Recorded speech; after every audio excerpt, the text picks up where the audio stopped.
Good evening.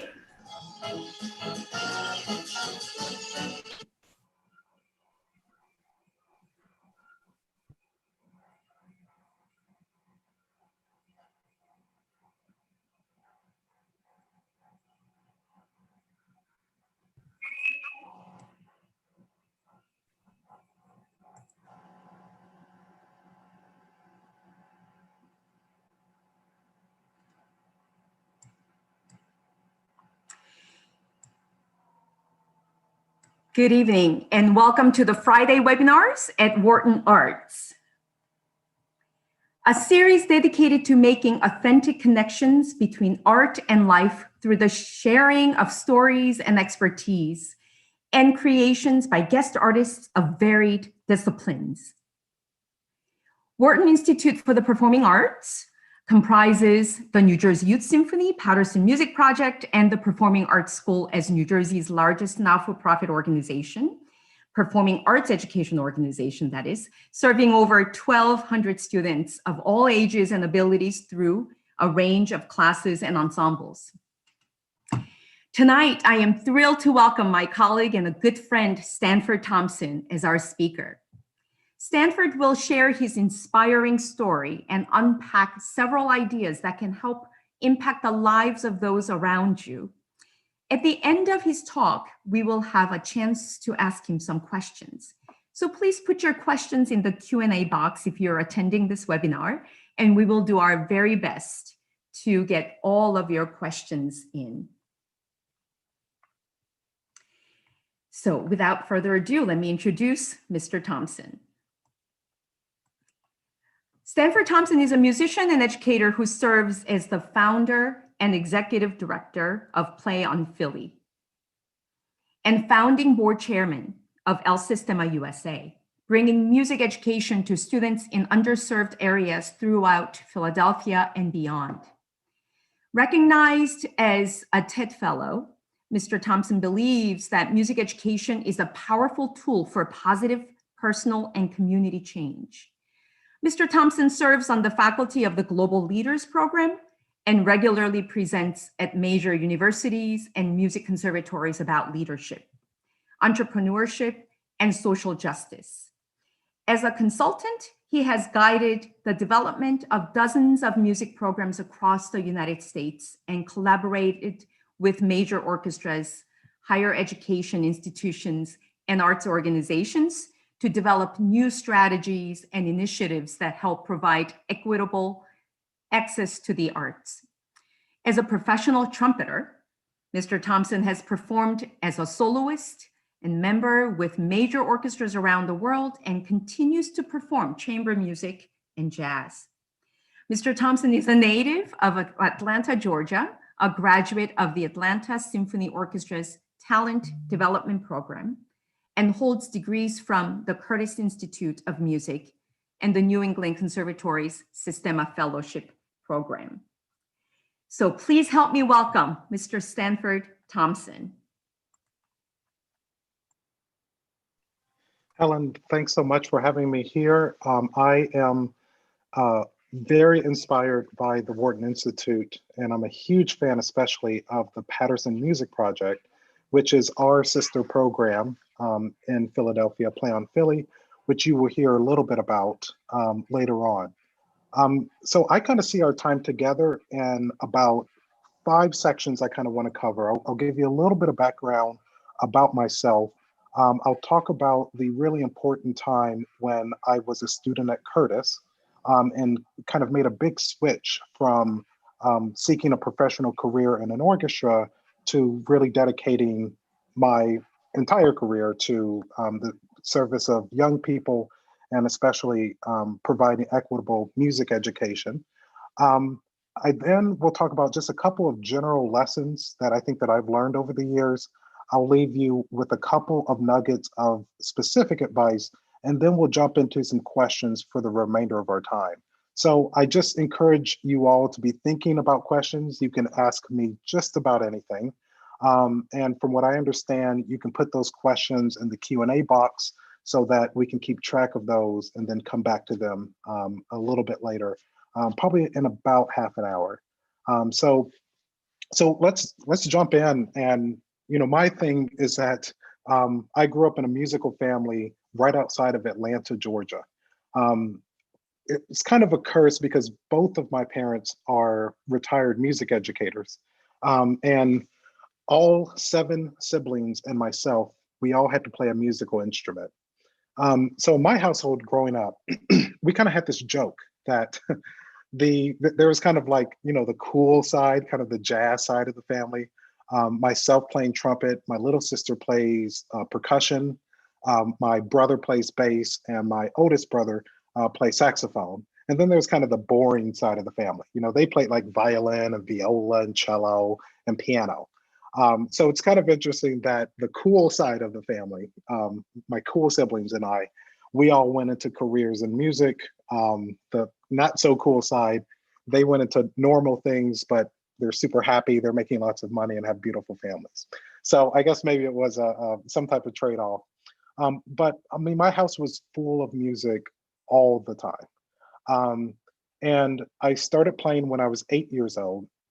And I will tell you kind of 2 parallel stories that take me from age 8 to age 18.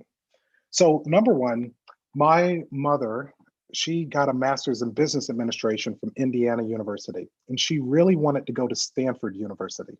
So when she finally had me, I'm number 7 out of 8. She named me Stanford, and she would tell me all the time, "Oh, Stan, you're going to be the businessman of the family." Well, if you tell this to a kid enough, they kind of start to believe it. So when I was 8 years old, same time I started playing trumpet, I opened up my first business, which was called Thompson Newspaper. And I would collect stories from around the house, everything from my brother learned how to ride a bike, my sister got an A on a test, whatever it was. My mom gave me a loan so that I could buy a computer and a printer. And I convinced almost everybody in my church to subscribe. So for $2.50 a month, you got an issue every 2 weeks. And then if you didn't pay each month, I hired my little sister to run around and collect money from people who had not already mailed it in. And it was kind of cool. This newspaper, I learned very, very basic word processing. I had to keep track of my envelopes, my stamps, how much paper and ink that I had. And every month I had to buy supplies. I had to make a loan payment back to my mom that also had interest to it. And I had to pay payroll. I had to pay my little sister to do that work. And that went on for about probably 3 years until I was 11. And I had the brilliant idea to make a website, because if I could make a website, I would be able to stop printing my newspaper. That would save me money from buying stamps and envelopes and ink and paper, all that stuff. And with the website, I was sitting there thinking, okay, great, I can take home more money every single month. That went on for probably 2 or 3 months until like people stopped paying because they weren't receiving the physical paper anymore. No one was really going online to read my newspaper. I don't know why I thought that was a good idea. So my newspaper company went out of business. I'm super devastated. No one's paying. I had to default on my loan. My mom had to bail me out. And probably about 5 or 6 months later, one of the members of my church came to me and said, hey, can you build a website for my ball bearing business? So I said, okay. I did that, went back to my mom, got another loan so that I could buy some computer software, and I started making websites. Now, this company really took off. By the time I was about 15 years old, I had 2 employees working with me. One did graphic design, one did programming work, and we were making like $40,000 a year making websites. And our whole business was going around to places like dentist office and just kind of like storefronts, noticing that they did not have a website, and we were trying to sell them on developing an online brochure, because you would have to walk into their business, pick up a brochure on the desk, look at it and see if you wanted anything. But our whole thing was, we can help you for $2,000. We can help you take this paper brochure, put it online and expand your business. So people bought it. We built a good number of websites. And I think around the age of 15, 16, I started getting more serious about music. It was fun acquiring new business, new web design clients. But really my heart lied in music and things were really starting to switch. I'll go back to being 8 years old. Here's the second track, my musical track. So my father started me on trumpet. He's a saxophone player. And I think when I was 9 or 10, I started taking lessons from a member of the Georgia State University faculty. And did that for a couple of years. He was a really, really good teacher, kept the standard really, really high. I was learning a lot of stuff. And while I was making progress, it was for me to just see that I could do more things and get through more etudes. That was pretty cool. And then probably when I was about 12 or 13, there was a young trumpet player that moved to Atlanta to become the principal trumpet player. His name is Christopher Martin. And currently, he's the principal of the New York Philharmonic.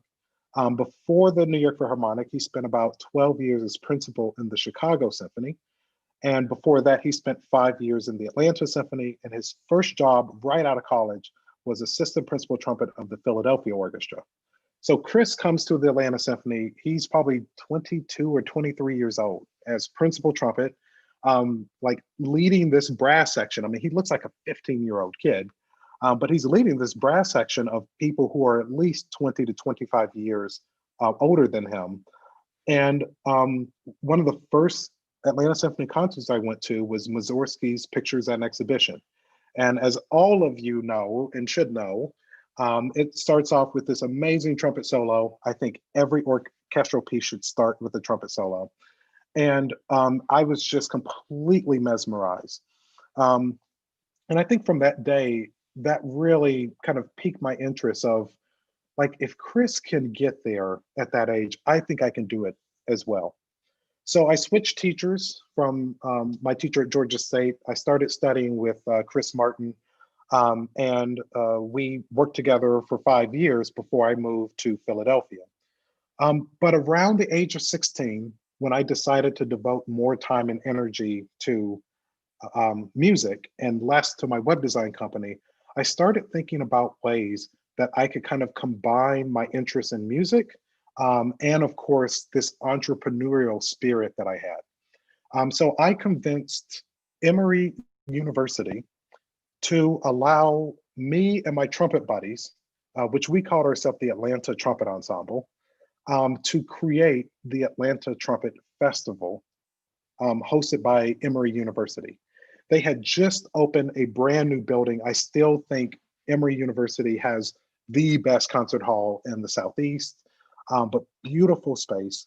And we convinced Emory University because our whole pitch was we can help attract more brass players to uh, think about applying to Emory by running this trumpet festival.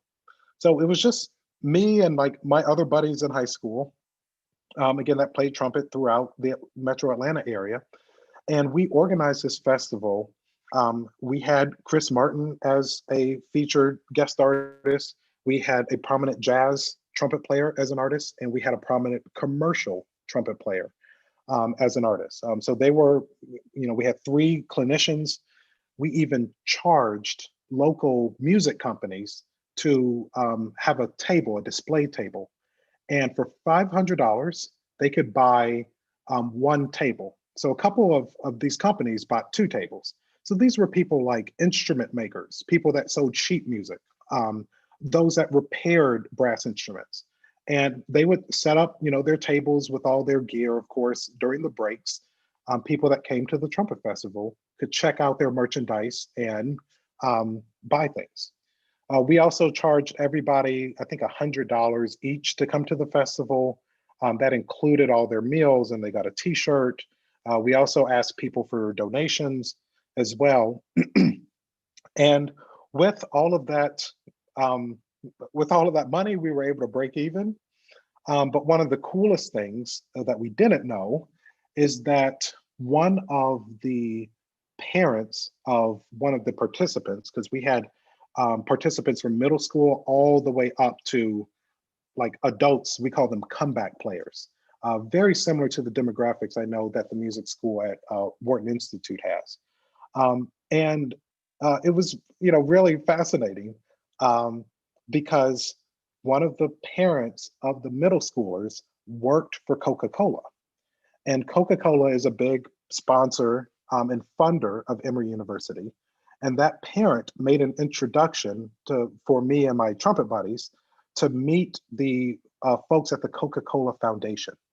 And they ended up, we applied for a grant and ended up receiving a $50,000 grant paid out over 2 years. So we got $25,000 a year for 2 years. And we were then able, the second year, we brought in a trumpet player from the Metropolitan Opera, Peter Bond. We brought in a trumpet player, one of the top commercial players from the West Coast called Malcolm McNabb. He has a really amazing recording of the Tchaikovsky Violin Concerto played on trumpet. You all should check that out. And then we brought in Scotty Barnhart, very famous jazz trumpet player.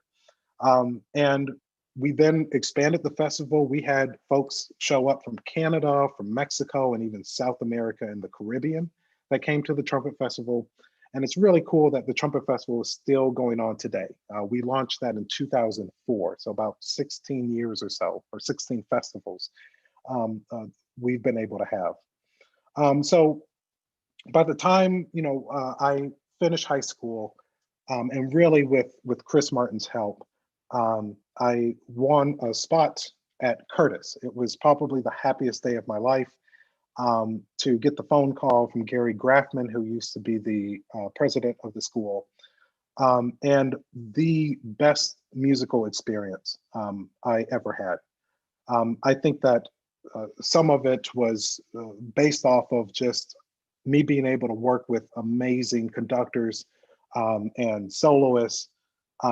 Just the level, the dedication that all the faculty and of course all of my colleagues had was really amazing. So, I was in school with people like Ray Chen, Yuja Wong, many members of the New York Philharmonic, the Metropolitan Opera, Chicago Symphony, And it was kind of cool. We were all little kids. We were all fresh out of youth orchestra programs all over the country, and just a really supportive environment overall. And again, one of my favorite musical experiences. But a couple of things happened when I was at Curtis. One being, me and my brass trio, we performed in Northeast Philly at a middle school. And we were playing the Beethoven oboe trio, transcribed for trombone, horn, and trumpet. And we had this whole presentation about brass playing and Beethoven, and how to communicate as a chamber group, and this really, really neat presentation for the kids that we had done at several schools. But at this one particular school, one kid raised his hand and he asked the question, "Why the hell should I care about Beethoven?" And all the other kids start laughing. They quickly kick the kid out of the auditorium, and we continue with our presentation. And afterwards, we also worked with some of the music students, and we found out that the music teacher there has about $100 a year to pay for supplies and materials, sheet music, and also to get instruments repaired. So all of her instruments were broken in the closet, and the kids were playing on like rhythm sticks and recorders. And I was like, yeah, no wonder they're not really enjoying their music education, because they don't nearly have the opportunities that even you all have at Wharton Arts, let alone any healthy music program that introduces kids to playing instruments and playing in some sort of ensemble, or perhaps sing in a choir. So I'll never forget getting back on the subway to go back to Center City, where Curtis is, downtown Philly. And I was just thinking about both of those things. At Curtis, we had all of the resources, all the money, all the good teachers. Even if my instrument broke and I had difficulty paying for it, even Curtis would help me repair that instrument. And then I was thinking about what that young man said. Why should he and why should anybody else care about Beethoven? And if I really had to answer him, I don't know that I could give him a good answer. Is it because we were students at Curtis, one of the best music schools in the world? Is it because Beethoven is great music? Is it because we sound so good? And I still think today exactly what I would tell him. But that then made me start questioning a lot of things. What have I really signed up for? And even at a great place like Curtis, I still felt so disconnected from the community, although the community was a short subway ride away, just a couple of stops outside of the Center City area. The second thing that happened to me was Simon Rattle came to conduct the Curtis Symphony, and we did pictures and exhibition. I was super excited to play one of my favorite pieces and to play with a pretty amazing conductor like Sir Simon Rattle. And he stops the orchestra about halfway through and he says to us, "Y'all sound like machines. Can we give this some more life? Can we take more risk? It doesn't have to be so perfect. Let's play on the edge." And then he said, "There's a group of kids in Venezuela that would outplay you." And I'm sitting there thinking, there's no way there's some kids in Venezuela that would sound better than us at Curtis. And sure enough, I had no idea what he was talking about. And it really just showed probably how much of an ego maybe I have, let alone a lot of my colleagues, and a lack of understanding of what was going on. About 2 months later, Gustavo Dudamel was named the music director of the Los Angeles Philharmonic. I think he was 27 or 28 years old when the announcement was made that he was going to take over in like a year or two. And everybody started talking about this music program called El Sistema that Gustavo Dudamel graduated from. He didn't graduate from Curtis or Juilliard or the Vienna Conservatory, but he came out of this music program that, while it was pretty well known, it wasn't very well respected. And Shortly after that, Dr. Jose Antonio Abreu, who founded El Sistema, gave one of the most beautiful TED Talks. I hope that you all have a chance to hear in 2009, when he talked about the El Sistema program and the power that it had to transform the lives of kids and families, and of course, the communities that they're in. And after seeing that speech, I knew that this was something I wanted to be part of somehow. The last thing that happened before I graduated is that in my last semester, I spent about a month and a half playing in the Seoul Philharmonic in South Korea. And I had a really, really amazing time there. Love Korean food, love the culture, love the people, so nice. Um, and um, I love my colleagues in the orchestra, but I knew a couple of weeks in, I did not see myself making noise in the back of an orchestra, trying to fit in to a culture and learn the language and learn, politics and how music there works, so that I could have an impact on the lives of young people.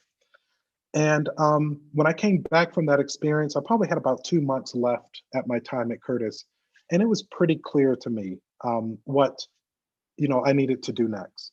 So I applied for a fellowship program through the New England Conservatory that was in partnership with El Sistema in Venezuela, and I spent a year learning about their program. I spent about 2 months in Venezuela. I learned about nonprofit management. And then I spent about 2 months visiting similar programs throughout the United States to get as many ideas as possible for Philadelphia. Following that experience in 2010, so 10 years ago, I started Play on Philly with the help of a very, very dear friend and our co-founder, Carol Haas-Gravano. And from that time, I learned a lot about myself. And we started with about 80 kids and 12 teachers. And I had one other person helping me in the office. And for the first couple of years, I was on site every day, got to conduct the student orchestra, and really, I think just have a very, very transformative experience for myself, and especially watching our young people.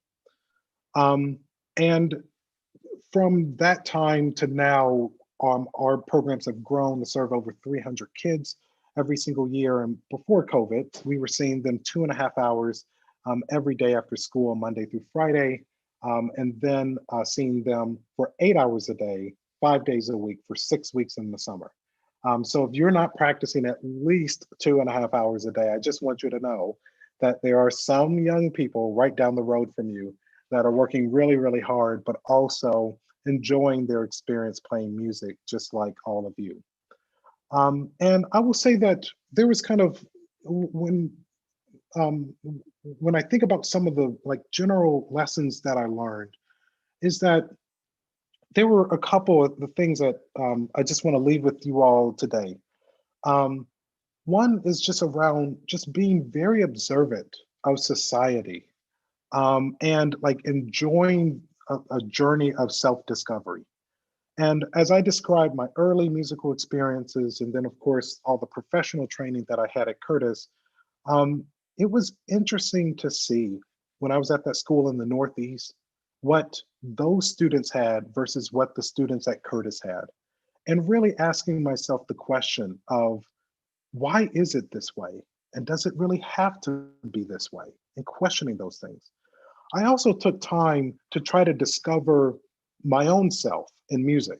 I mean, from a very young age, I wanted to be first trumpet in the New York Philharmonic. That's what I was striving for, and practicing many, many hours to try to get there. And then I just found out that perhaps maybe I have a different calling that still involves music, but perhaps it's not in an orchestra. And for some of you, that calling might be in engineering or in mathematics or science or in social work, or in education. But really to listen to yourself and those little fuzzy and funny feelings that you have, that will always tell you what what you're passionate about and really what you want to spend your time aspiring for. I also thought it was really important to like really stay present, learn as much as I could, stay informed about like what's happening around me, and trying to make conscientious choices to really develop outside of my musical studies. I'm glad that I had this entrepreneurial interest in business. And along the way, I learned from really great people. If they were folks at Emory University, if they were my teachers and coaches. I even think about Melanie Darby, who was the orchestra manager of the Atlanta Youth Symphony Orchestra, and how much I learned about her, about being organized, what it takes to produce a rehearsal, how every chair has to be set up on time, all of the music from the library has to be copied and taped perfectly, stuffed in folders, ready for students to come in, how organized the registration table, the sign-in table, how you have to have rules and structure around things like showing up on time, coming to enough rehearsals, following through with your commitment. If there are credits you have to get, if there are things that you have to read, if there's music you have to practice. So those were all things that I was learning. And then the whole thing about staying present, especially during my time at Curtis, when I graduated in the middle of the recession, the Great Recession, and there weren't a lot of jobs. Now, I'm not going to compare it to COVID, what's happening, but it was really scary.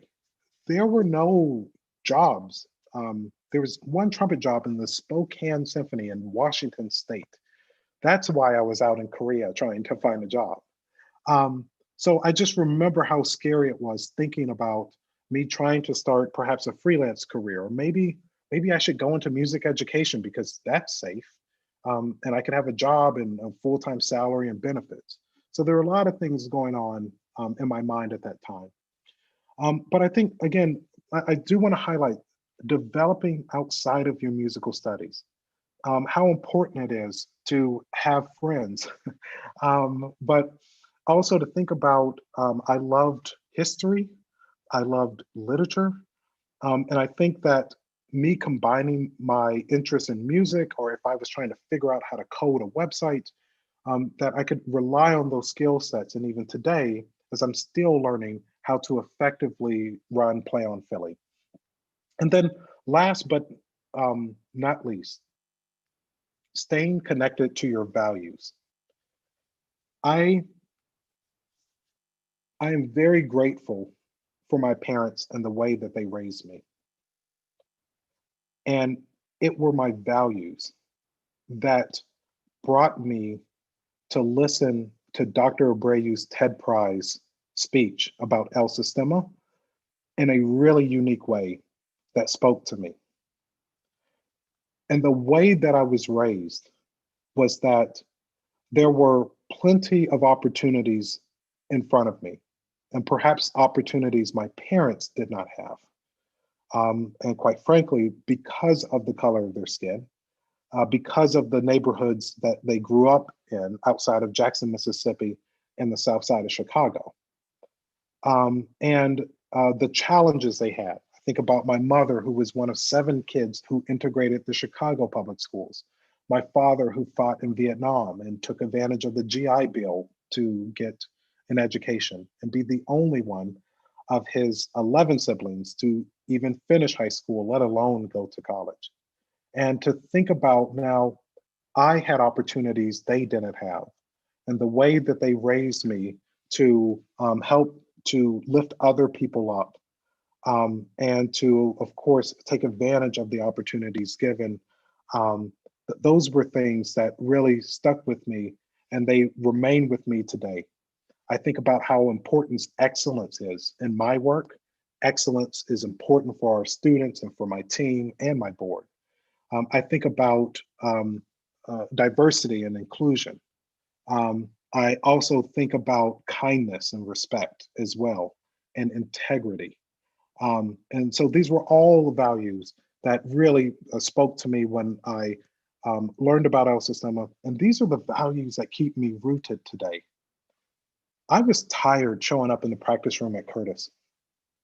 And I will say that it was a disconnect of my values sometimes to use my skills and talent to go make some extra money or perhaps perform in places that for people that always get this opportunity. And in my work today at Play on Philly, yeah, I'm pretty exhausted, but I wake up every single day connected to my values and ready to put in a good day's work. So I want to leave a couple of concrete things for you all to think about. 5 things on my mind. One, just the importance of developing and maintaining relationships. And these are things that take a lot of practice, just like scales that you play, just like your etudes and solo work. But to think about cultivating relationships with everybody around you. Those who are administrators for the ensembles that you play in, and of course, conductors, guest artists that come in, and could share lots and lots of stories about that. I'll never forget in that rehearsal with Simon Rattle I was telling you about of doing pictures at an exhibition, me and a good friend of mine went to Simon Rattle during the break to introduce ourselves. We just happened to have a trip planned to Berlin to go hear the Berlin Philharmonic.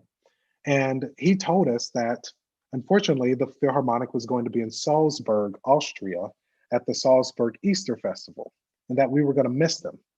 So after the rehearsal, me and my friend, we just got a sheet of paper and we just wrote a thank you note to Simon Rattle for coming in and working with us, and that, unfortunately, we were going to miss him when we were traveling to Berlin a couple of months from then.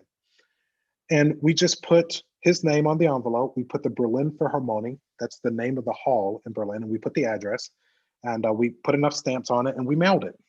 And about 3 weeks later, I get an email from his assistant, Simon Rattle's assistant, saying, "We're so sorry we're going to miss you in Berlin, but Simon Rattle has agreed to provide train tickets for you and your friend to come to Salzburg. We will pay for 3 nights in a hotel for you. You will have tickets to all 3 evening performances, and each ticket was 300 euros each." So we were in the very first balcony box. And then he put our names on the backstage list. And every evening we could go back there and talk to the artists. Seiji Ozawa, Yo-Yo Ma, Stephen Isserlis, and another cellist. Oh gosh, I'm blanking on the violinist. Anyway, and we were invited out to dinner with them every evening. And there's probably about 12 of us around the table. And it was kind of cool. 3 nights in a row, not only to hear great music, but to sit around a dinner table. One of the highlights of my time, especially at Curtis. And when I was running Play on Philly, Simon Rattle came back and decided to conduct our kids publicly at the Kimmel Center. And I'm so glad that I maintained that relationship with Simon Rattle. Second thing I want you to think about is just focus on building community around some type of cause, some type of creative project. And in my opinion, these ideas, it's not really about trying to convert everybody, but just getting and building community around an idea. Perhaps there are concerts that you want to give. I talked a little bit about this before, but stay curious about our changing world. There's a lot going on in politics. We got a big election coming up. There's a lot going on in the world with COVID-19. There's a lot of things going on in the world in terms of how economies work and how money works. And I would just say, have a contrarian view of, accepted pathways. And I think about, again, my time at Curtis to say, I don't necessarily think that I had to keep playing trumpet. I could start an after-school music program. But think about, I think about folks like Steve Jobs, if he hadn't thought about and practiced thinking differently. Or some people like to joke, Henry Ford, who a lot credit with building the automobile, that if Henry Ford asked people what they wanted, they would have asked for a faster horse. Fourth thing, just stay connected to information. I'll make this one really short. In the world of the internet, and you can Google everything and anything, there is no reason why you don't know certain things about music, certain things about the world. So I just really encourage everybody, keep informed, stay educated, and of course, connected to what's going on in the world. And the last thing that I want to share is just the importance of creating value for other people. It's not about you. People pick up on that very quickly. I think that one's strength comes from making other people valuable. And I learned that important lesson at Curtis when I had to play second trumpet and third trumpet and fourth trumpet, that constantly I am there to support usually the first trumpet player or perhaps other brass players. And of course, as a trumpet player, if you're not really playing an exposed part or a solo, most likely you are providing some type of context to the others around you. And it's a really cool thing when everybody in the group is working on adding value to others, making other people powerful. So then when it comes your turn, you know that you have that support as well. And I think those types of ensembles also sound much better. I just want to leave those thoughts with you. I want to also encourage you all to take moments to really feel for the situation that we are in, especially in terms of COVID. I know that many of you do not have the opportunities to see your friends often. I know that your musical experience through Wharton Arts is much different than it was before. But I do hope that conversations like this are valuable and help you think in different ways.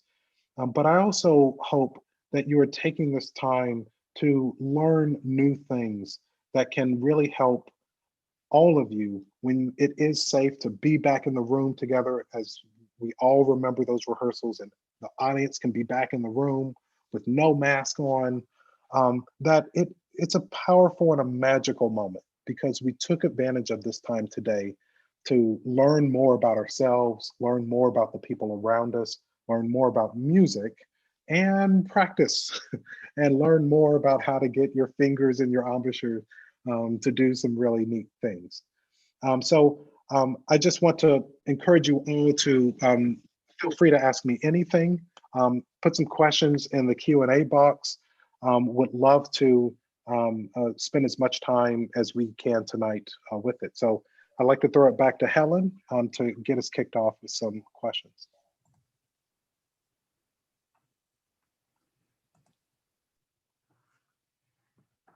Wow, Stan, thank you so much. I know if you were in a room with us physically together, all of us, you would have gotten a huge round of applause. Thank you so much for sharing those really, really important lessons that you have learned from your journey. And I know that I was making notes, and I'm going to kick off with first question. There's just so much to talk about, and we have about 15 minutes. And so people who are participating here in the webinars, please feel free to just send us the questions. You talked about, kind of this musical family that you grew up.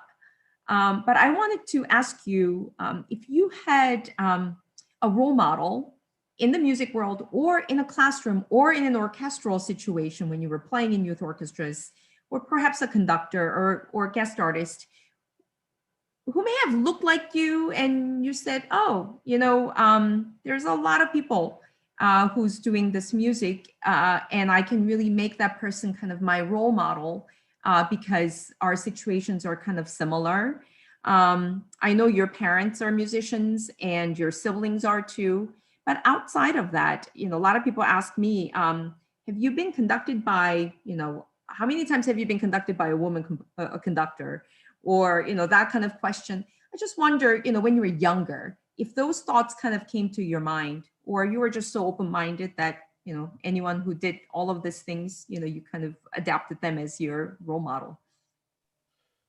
Yeah, so I would say, I mean, my experience both in my musical training, so locally throughout Atlanta, so the Atlanta Youth Symphony and a couple of the other youth groups, the trumpet ensemble I was telling you all about, even my time at Interlochen, almost all of those situations, it usually was like me and my brother or my sister were like some of the very, very few Black people that were participating in any of those groups.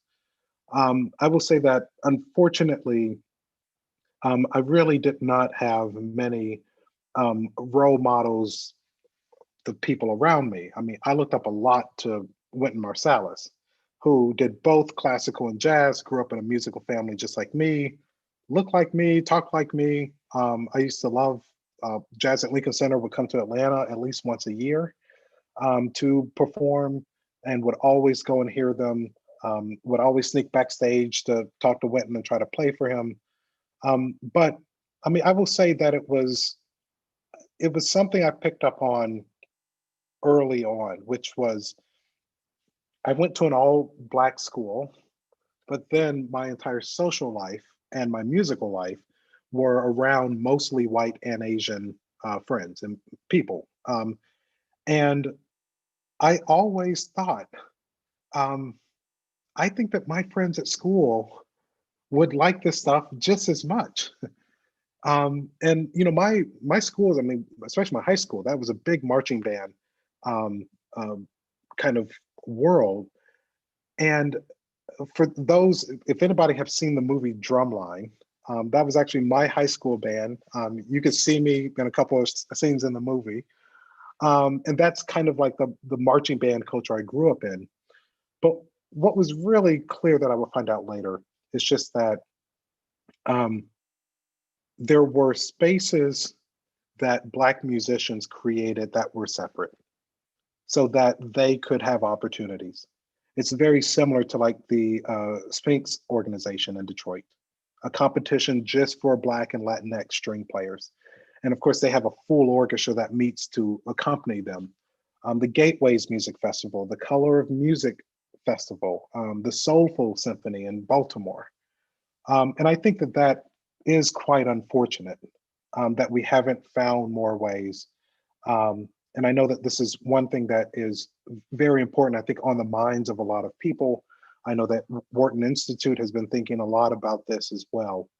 And I think that we all play a role in making sure that opportunities are made as widely available, and that there are some time and energy and space used to welcome people into spaces where there might not be a tremendous amount of diversity. So, so yes, I mean, I will say that there was some inspiration, but I think my heroes mainly were my parents and my siblings.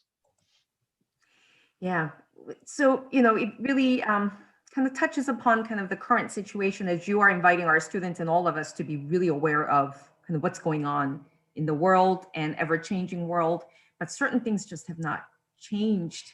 And I think it's important for us to know that like what you talked about, it is a form of segregation that I feel like we live in some aspects. And so I don't know if I want to go deep into this, but I will, for kind of our organization, dealing with youth in music and in the performing arts. What are some ways that, we can move forward so that we can kind of create this one gigantic playing field where all are welcomed and, we kind of enlarge the circle, because there are a lot of little circles. And all depends who's in your contact list will be the one that you invite to come and play if there's another opportunity. How do we widen that circle? Right. So I would say, I mean, first of all, I mean, I think Wharton Institute is doing a great job through Patterson Music Project. I mean, so far ahead, so many organizations. But I would probably offer a couple of things, which are especially to the students and to the families. I am sure that the teaching artists and the team at the Patterson Music Project would welcome you stopping by to just play with the students, to sit through a group lesson, to lend a hand, helping to, correct bow hands and stuff like that. And, giving some time throughout the year. And I think that would go a long way. Same thing with the families. Um, find more ways to reach out to those families. Invite them to your own child's performance. Pick up the phone, call them. I'm sure the folks at the Patterson Music Project would help you get connected to them. And it means a lot if somebody were to call and say, hey, the Wharton Institute, or the Symphony Orchestra is having a performance coming up, and just want to invite you to come out with our family to enjoy it. I think that could go a long way. And then lastly, I do think about opportunities that some of the students can have to even help to support initiatives like the Patterson Music Project. I can't tell you how many young people come to Play on Philly and say, I want to run an instrument drive at my church to help supply more instruments to Play on Philly. Some students say, I want to do a car wash with my friend to help raise some funds. Others that do benefit concerts and help to raise some money and help raise some awareness. There was once where actually all of the school district in Princeton, New Jersey, they did like a giant mega concert. They had like 400 kids come together and perform a benefit concert for Play on Philly. This was like 9 or 10 years ago. And all the parents came out. I think collectively they raised like $22,000 to help Play on Philly. And this was all done because I think they were like a sophomore or a junior at, I think, Princeton High School. I think that's the name of it. Just wanted to pull together a concert. So he went to his high school director, he went to his middle school and elementary school director and said, hey, I have this idea, and everyone came together. So it was a lot of work. There were a lot of people that helped, but it just shows you the power of young people. It also shows you the power of just making a phone call and inviting a family out to a performance and making a meaningful connection. Really wonderful suggestions. Thank you for that. Okay, so the questions are coming in. So I'm going to read the first question from Ryan. How can I integrate music education and awareness into my existing remote learning nonprofit initiative? So he must have, I think he's doing some sort of a project. But any idea? That's a pretty general question, but maybe share some ideas. Sure. So just considering that all of this is happening virtually, I mean, there's everything from doing kind of webinars like this, where perhaps you take a topic about music education and have someone talk about it. You can also do a series of classes. Let's say you want to teach about the differences between major and minor scales, and put together a presentation, and likewise be able to use tools like Zoom and live streaming on things like YouTube. In terms of the awareness part of it, that takes a good amount of work of activating your network, sending out messages to friends, perhaps even, very low cost, probably for $10, you can put an ad on Facebook about, your classes. So certainly think, Ryan, that's a really, really good idea. But also check out what others are doing, even what Wharton is doing, and take some ideas, incorporate them into your own for the community you want to work with.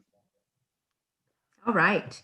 Next one. Adeline is asking, genuinely enjoyed hearing your story and will definitely think about those values and perspectives.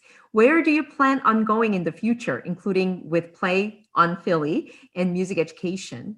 And then how can young people like us help make an impact on helping other young people? And what do you think needs to be done to provide more opportunity and more diversity to less privileged and underserved communities? Well, that's a loaded 3 questions. There's a lot So on I'll its itself right now. do this as quickly as I can. So where I plan on going in the future, I mean, I think I have another good 30 to 40 years of my professional career. I'm going to stay dedicated to providing equitable experiences in music education and music performance in general. So how my career evolves, I do plan on being with Play on Philly for a good bit. We have some exciting plans coming up to do things like acquire other organizations, build out a permanent virtual arm. So even when we go back to in person, we'll still do some virtual teaching and learning. So I'm super, super excited about that. And I think there are lots of projects because our kids are now in college. So how do we continue to support them and support our alumni and perhaps with their careers? How do we get them back in to become teachers with us?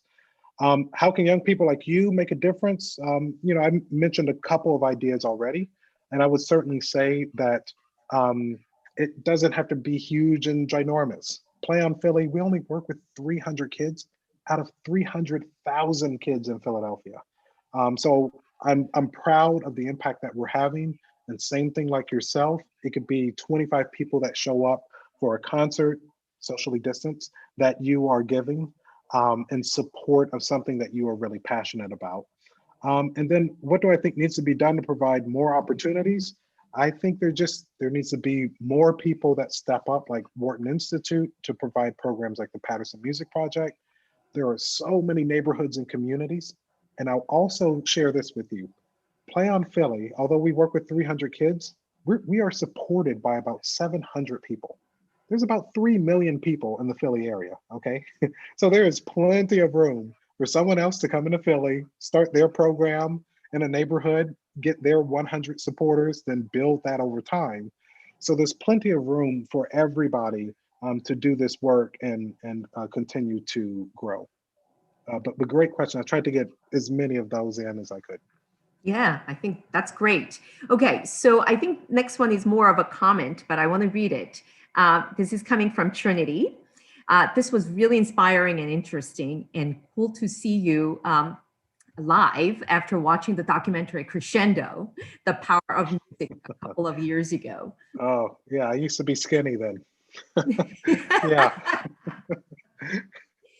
But that's a wonderful documentary, everybody, on Play on Philly, if you haven't seen it. Where is it available? Do you know? I believe it is still on Netflix, but if not, happy to provide a link to you, Helen, that you can send out to your families. Maybe we can have a watch party one day. All right, watch out for that one. Okay, it's coming from Laura. As I join music settings relating to orchestra and even jazz bands, I often find myself the only Black person and get intimidated. So how have you got over any insecurities of feeling like you have to change your personality to fit in because you might feel like you are representing the whole Black race? Laura Simone, really, really great question. I will say a couple things kind of quickly about this. Wish we had a little bit more time. But I think the number one thing was loving myself for who I am on the outside and the inside. I can't change the outside stuff. There's some things I'm always working on trying to become a better person. But I think just who I am and my identity inside is really important. And I would say stay true and stay honest to that. I also think that is what gave me the competitive edge when I was in middle school and high school, in a way, competing musically. And it's also what gives me a competitive edge now, leading Play on Philly. And by me being able to bring my personality into things, I understand it's not going to jive with everybody. And I can't make everybody happy. But one of the worst things that I could do is not be myself and not kind of bring people along. So I hope that you and myself will have a very long life on this earth. I would not get too caught up in what happens in a particular moment with a particular person or group of people, but to stay true to yourself and to think about the much, much bigger picture of all of the people that will come across you in your lifetime and the impact that you can make on those lives. And that's what I try to stay more focused on and less focused on trying to fit in. And then of course, work on my own insecurities so that they can become things that I'm confident about, that I'm not going to apologize ever about. And over time, again, be able to change my own life and change the lives of people around me.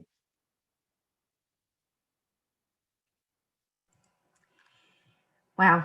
I think I just want to keep on reading from Sonia. Thank you, Mr. Thompson. This was awesome, so informative, personal, and encouraging. God bless you. I think our young people are really, really listening, and I take away kind of all of the important things that you have said, but kind of stay connected to your values and kind of adding value to other people. I think that's just a really neat concept. We all know it, but I think just hearing from you and hearing about real stories and experiences and how it played out is really incredibly powerful. And I love that Simon Rattle story. There's a couple more where that came from. I'm sure. And simple kind of connection, being brave enough to just go up to a conductor or a guest artist and introducing themselves. Something so simple, but a lot of our young people are shy to do. But that's a great lesson.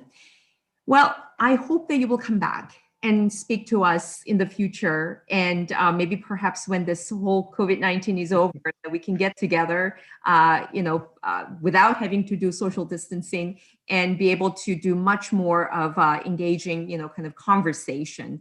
And I really want to thank you for your time. And I want to thank all of the participants for your thoughtful questions. And we will, look out for all of the good things that's coming out of Play on Philly and all of your work out there, creating that equity in artistry and opportunities for everyone together. So thank you all for coming. And every Friday until December, we are here on Wharton and whartonarts.tv live. And next week, if you have a ukulele, you can bring your ukulele, or even if you don't, you can come and join us in learning how to play and listen to an amazing artist who will be showing us how to play ukulele, but what it all means culturally as well. So we hope you will join us next week at 7 p.m. Thank you again, Stanford. We wish you well, stay healthy, and keep inspiring all of us, and we'll be looking out for your work. Okay, thank you.